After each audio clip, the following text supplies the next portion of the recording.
8.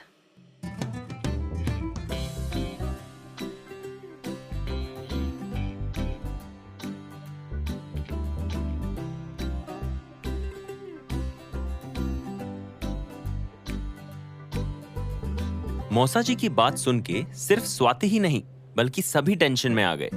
ध्रुव की माँ ने उसका बचाव किया। अरे नहीं नहीं, यहीं कहीं होगा, मजाक कर रहा होगा। वो क्यों भागेगा? डांस की तो उसने जम के प्रैक्टिस की थी बहू के साथ। ध्रुव के पापा गुस्से में थे। लेकिन ये कोई तरीका है? ऐसे टाइम में कौन मजाक करता है? कहीं जाना भी हो तो बता के जाता। अगर वो कुछ देर में लौट के नहीं आया ना तो देख लेना, मुझसे बुरा कोई नहीं होगा। जिंदगी भर उसका चेहरा नहीं देखूंगा मैं। पापा की धमकी सुन के ध्रुव की माँ घबरा गई और वो वहीं आसपास खड़े परिवार की लड़कों की ओर मुड़ी। यहाँ क्या खड़े हो? जाओ ढूंढो भैया को। देख नहीं रहे ताऊ जी का गुस्सा? स्वाति अब तक स्टेज से नीचे आ चुकी थी और बुरी तरह रो रही थी। हमने कितनी डांस की प्रैक्टिस की थी, हमारी परफॉर्मेंस का क्या होगा? रोते रोते वो लगातार ध्रुव का फोन ट्राई कर रही थी, लेकिन फोन ऑफ आ रहा था। फोन भी बंद है, कहीं सच में तो नहीं भाग गया? ध्रुव, तुम मेरे साथ ऐसा नहीं कर सकते। I'll kill you। Swati hotel में बुक किए गए अपने रूम की तरफ जाने लगी। उसके साथ उसकी मम्मी और ध्रुव की मम्मी भी उसे तसल्ली देते हुए चलने लगे। चुप हो जा बेटा, आ जाएगा, यहीं कहीं होगा। संगीत के फंक्शन से भाग के ध्रुव ने एक ऑटो पकड़ा और सीधा स्टेशन के लिए रवाना हो गया। लगभग 30 मिनट में वो स्टेशन पहुंच गया था। उसने ऑटो वाले को जल्दी जल्दी पैसे दिए और टिकट काउंटर की ओर भागा। काउंटर पे लंबी लाइन थी और वो थोड़ा बेचैन हो रहा था। जब उसका नंबर आया तो उसने ग्वालियर की ट्रेन की टिकट ली और प्लेटफॉर्म पर आकर ट्रेन का वेट करने लगा। थोड़ी देर में उसे भूख और प्यास दोनों लगने लगी। टेंशन में उसने पूरा दिन ज्यादा कुछ खाया नहीं था। उसने वहीं पास के एक टी स्टॉल से समोसे और पानी की बोतल खरीदी और एक खाली बेंच पे जाके बैठ के समोसा खाने लगा। पेट में समोसे गए तो दिमाग ने दौड़ना शुरू किया। ग्वालियर पहुंच के सीधा संस्कृति से बात करूंगा। आई नो स्वाति, मैं तुम्हारे साथ गलत कर रहा हूँ। सॉरी फॉर दिस, बट ये हमारी पूरी लाइफ का सवाल था। मैंने कई बार तुमसे बात करने की कोशिश भी करी, लेकिन तुमने मुझे कभी बोलने ही नहीं दिया। ध्रुव ने रेल की पटरी पे नजर दौड़ाई तो दूर से उसे अपनी ट्रेन आती हुई दिखी। प्लेटफॉर्म पर काफी भीड़ थी। उसने अपना बैग उठाया और खड़ा हो गया। पानी पीते पीते उसने जब प्लेटफॉर्म के एंट्री गेट की ओर नजर दौड़ाई तो उसे निखिल और कांचन आते हुए दिखे। अरे मर गए।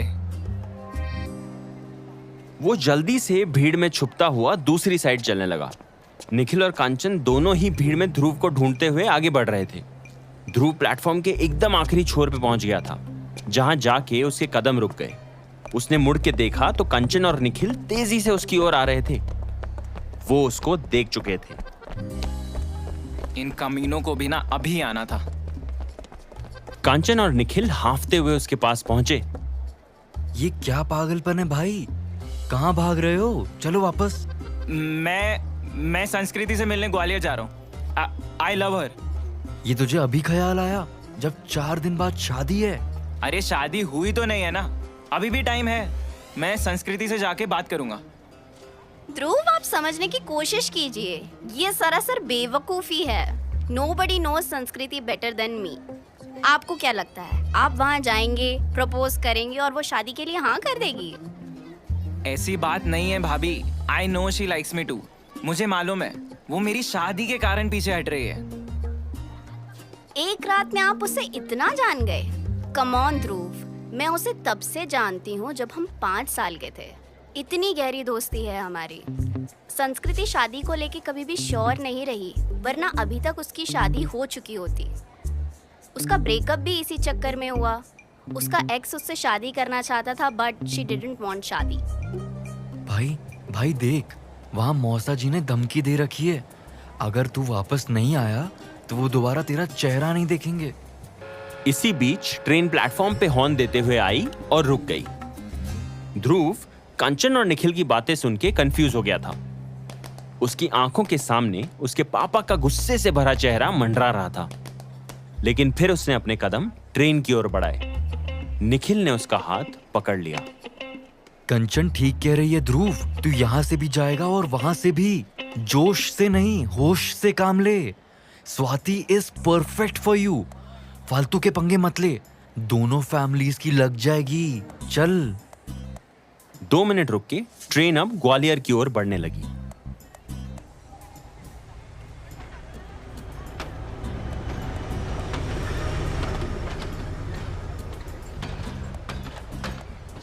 चलो ध्रुव, क्या सोच रहे हो? ध्रुव ने कुछ नहीं कहा और भारी दिल से उनके साथ चल पड़ा। ध्रुव को लेके निखिल और कांचन वापस उसी होटल पहुंचे जहां संगीत का फंक्शन था। हॉल में घुसते ही उन्होंने देखा स्टेज एकदम खाली पड़ा था।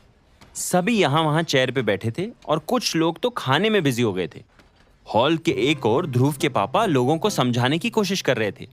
इन्हीं सवालों से बचने के लिए ध्रुव की मम्मी और दूसरे करीबी रिश्तेदार अपने अपने कमरों में जाके बैठ गए थे। स्वाति भी अपने रूम से बाहर नहीं आ रही थी।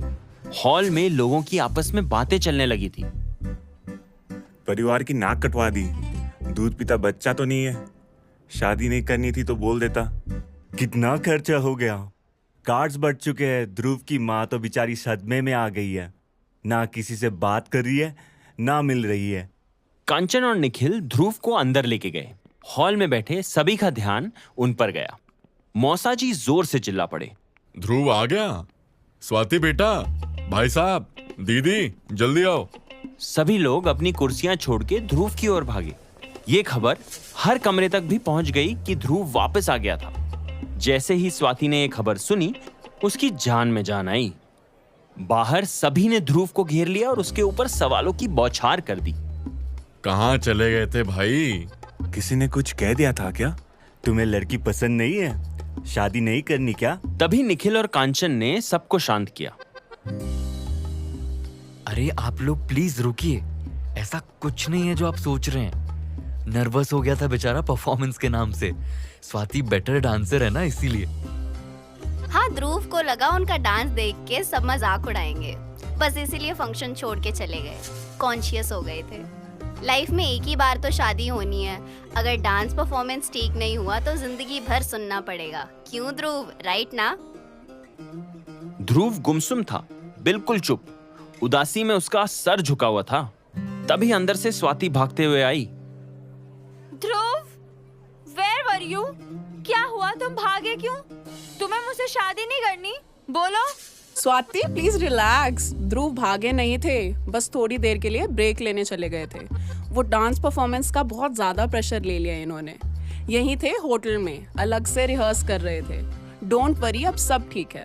हाँ, अब सब ठीक है। अब तुम लोग जाओ and get ready for your performance. चलिए सब बैठ जाइए। स्वाति और ध्रुव अब परफॉर्म करने वाले हैं। एक बार जोरदार तालियां हो जाए दोनों के लिए। थोड़ी देर में ध्रुव फ्रेश होकर आया। उसके दिमाग में अभी भी खलबली मची हुई थी। लग गई है तेरी लाइफ की। ये सब सोच रहे हैं कि ये मेरी खुशी में शामिल होने आए हैं। सालों तुम मेरी बर्बादी में आए हो। खत्म हो गया अब सब कुछ। लेकिन ठीक है, इस बर्बादी का भी ऐसा जश्न मनाऊंगा कि याद रखोगे। ध्रुव स्वाति के साथ स्टेज पे चढ़ा। सभी की नजरें उन दोनों पर थीं। ध्रुव ने स्वाति का हाथ अपने हाथ में लिया और जोर से चिल्लाया, म्यूजिक। म्यूजिक शुरू होते ही वो इस कदर नाचा कि थोड़ी देर बाद सब स्वाति को भूल के उसी को देखने लगे। सिर्फ निखिल और कांचन थे जो उसके दिल की हालत समझ पा रहे थे। स्वाति ने इशारे से और कभी धीरे से बोलकर ध्रुव के डांस स्टेप्स को कंट्रोल करने की कोशिश की, लेकिन ध्रुव ने उसकी एक नहीं सुनी। थोड़ी देर में स्वाति भी परेशान होकर साइड में खड़ी हो गई और ध्रुव का डांस देखने लगी। स्टेज के पास बैठे मौसा जी ध्रुव का डांस देख के उछलने लगे और ध्रुव के पापा के पास आ गए। भाई साहब, ध्रुव क्या शानदार नाचता है, मुझे तो पता ही नहीं था। बहू को भी पीछे छोड़ दिया, बेकार में ही डर रहा था। तो आखिर बेटा किसका है? आपका है जी। आपने इसे डांस सिखाया क्या? ना, इसकी मम्मी ने। हम दोनों को ही उंगलियों पर नचा रही है शुरू से। ग्वालियर में सुबह सुबह संस्कृति ऑफिस के लिए तैयार हो रही थी। उसकी माँ किचन में उसका टिफिन तैयार कर रही थी। तभी घर की बेल बजी। माँ ने किचन से निकल के दरवाजा खोला तो देखा कुरियर वाला था। उसने एक बड़ा सा लिफाफा माँ को पकड़ाया और चला गया। लिफाफे पे संस्कृति का नाम लिखा था। संस्कृति, बेटा तुम्हारे लिए कोरियर आया है।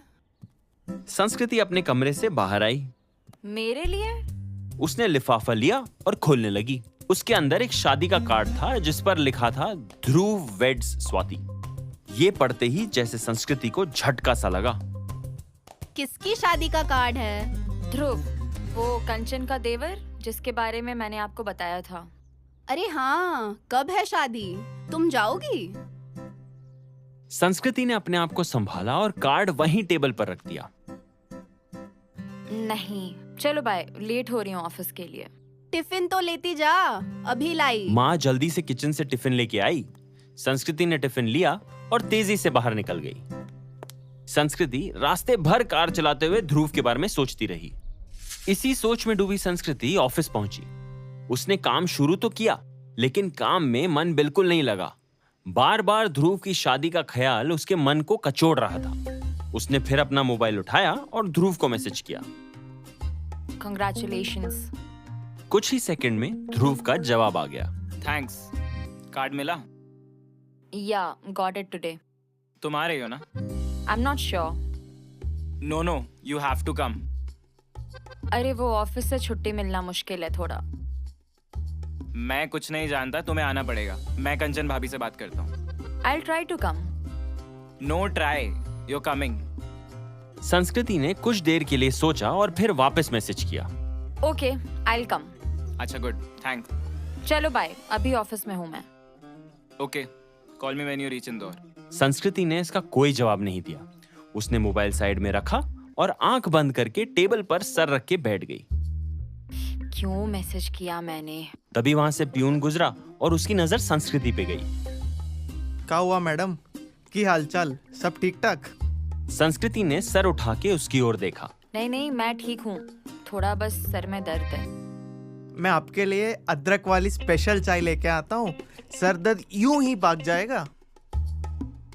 प्यून के जाने के बाद संस्कृति ने किसी तरह अपने मन को काम में लगाने की कोशिश की। शाम को जब संस्कृति घर वापस लौट रही थी, उसका फोन बजा। उसने बगल की सीट से फोन उठाया तो देखा अंकुश का कॉल था। उसने फोन का स्पीकर ऑन किया। Hi Ankush, how are you? Hey, I am good. तुम कैसी हो? बस अभी ऑफिस से निकली हूँ, हेडिंग होम। बाद में कॉल करूँ, should I call back? No, it's okay. You know mummy आज सुबह ही पूछ रही थी कि अंकुश का ग्वालियर अब कब आने का प्लान है। वो तुम्हें कड़ी चावल खिलाना चाहती हैं। याद है कॉलेज के टाइम पे तुम्हें कड़ी चावल बहुत पसंद थे? या, it's still my favourite. Aunty से कहना दिल्ली से लौटते हुए आऊंगा। ओके। दोनों फिर कुछ देर के लिए शांत हो गए। फिर अंकुश ने बात शुरू की। वैसे सच कहूं संस्कृति, मैं तो सारी उम्र तुम्हारे हाथ का खाना खाने के लिए तैयार हूं। लेकिन मैं तो कुकिंग करती ही नहीं। अच्छा, मैं तो भूल ही गया था। चलो फिर से ट्राई करता हूँ। संस्कृति, मैं सारी उम्र तुम्हारे साथ खाना खाने को तैयार हूँ। Much better. ओके, बोलो कब से खाना है साथ में? ये सुनते ही अंकुश खुशी से उछल पड़ा। क्या? Are you serious? मैं मजाक नहीं करती अंकुश। तो are you is your answer yes? हाँ, यस। संस्कृति के चेहरे पे एक बड़ी सी मुस्कुराहट आ गई। उसे ऐसा लगा जैसे किसी दर्द से थोड़ी राहत मिली। उसने फोन रखा और कार की स्पीड बढ़ा ली।